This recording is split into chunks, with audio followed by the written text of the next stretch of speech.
Indonesia bagian dari diri saya.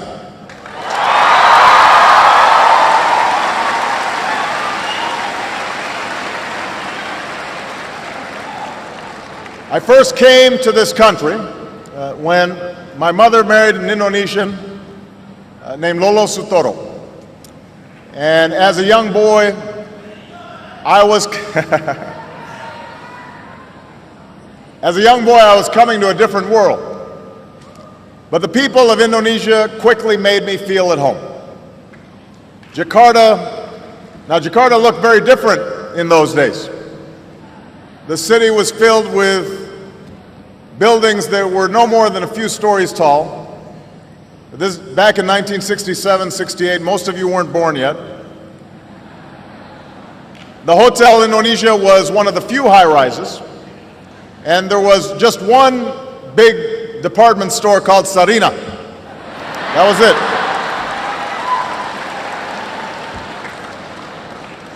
Becaks and Bemos, that's how you got around. They outnumbered automobiles in those days. And you didn't have all the big highways that you have today. Most of them gave way to unpaved roads and the kampongs. So we moved to Menteng Dalam, where, hey, some folks from Menteng Dalam right here. And we lived in a small house. We had a mango tree out front. And I learned to love Indonesia while flying kites and running along the paddy fields and catching dragonflies, buying sate and bakso from the street vendors. I still remember the call of the vendors. Sate. Yeah. I remember that. Bakso. Enak, yeah?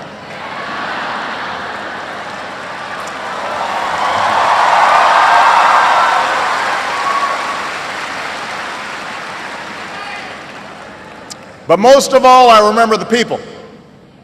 The old men and women who welcomed us with smiles, and the children who made a foreign child feel like a neighbor and a friend, and the teachers who helped me learn about this country.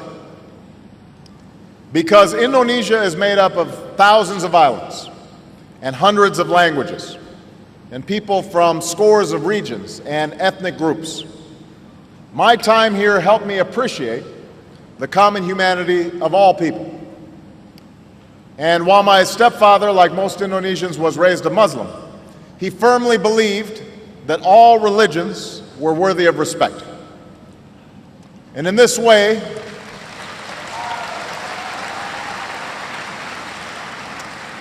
he reflected the spirit of religious tolerance that is enshrined in Indonesia's constitution, and that remains one of this country's defining and inspiring characteristics.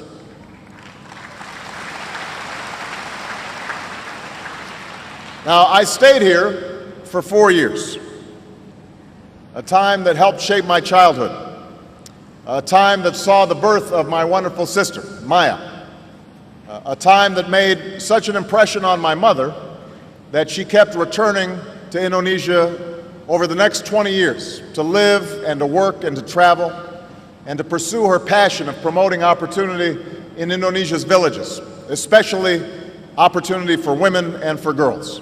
And I was so honored.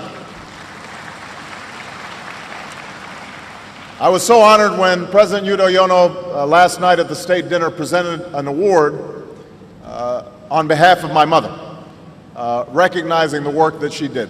And she would have been so proud because my mother held Indonesia and its people very close to her heart for her entire life.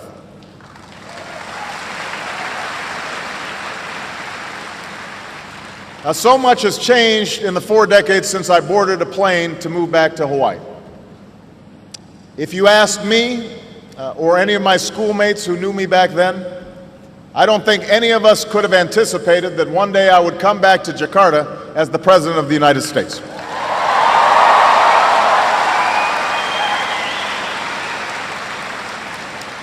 And few could have anticipated the remarkable story of Indonesia over these last 4 decades. The Jakarta that I once knew has grown into a teeming city of nearly 10 million, with skyscrapers that dwarf the Hotel Indonesia, and thriving centers of culture and of commerce. While my Indonesian friends and I used to run in fields with water buffalo and goats, a new generation of Indonesians is among the most wired in the world, connected through cell phones and social networks. And while Indonesia, as a young nation, focused inward, a growing Indonesia now plays a key role in the Asia-Pacific and in the global economy.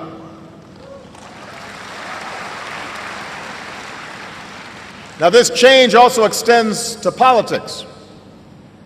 When my stepfather was a boy, he watched his own father and older brother leave home to fight and die in the struggle for Indonesian independence. And I'm happy to be here on Heroes Day to honor the memory of so many Indonesians who have sacrificed on behalf of this great country.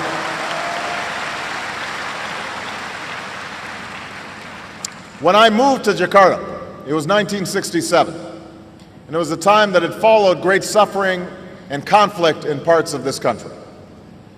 And even though my stepfather had served in the army, the violence and killing during that time of political upheaval was largely unknown to me because it was unspoken by my Indonesian family and friends. In my household, like so many others across Indonesia, the memories of that time were an invisible presence.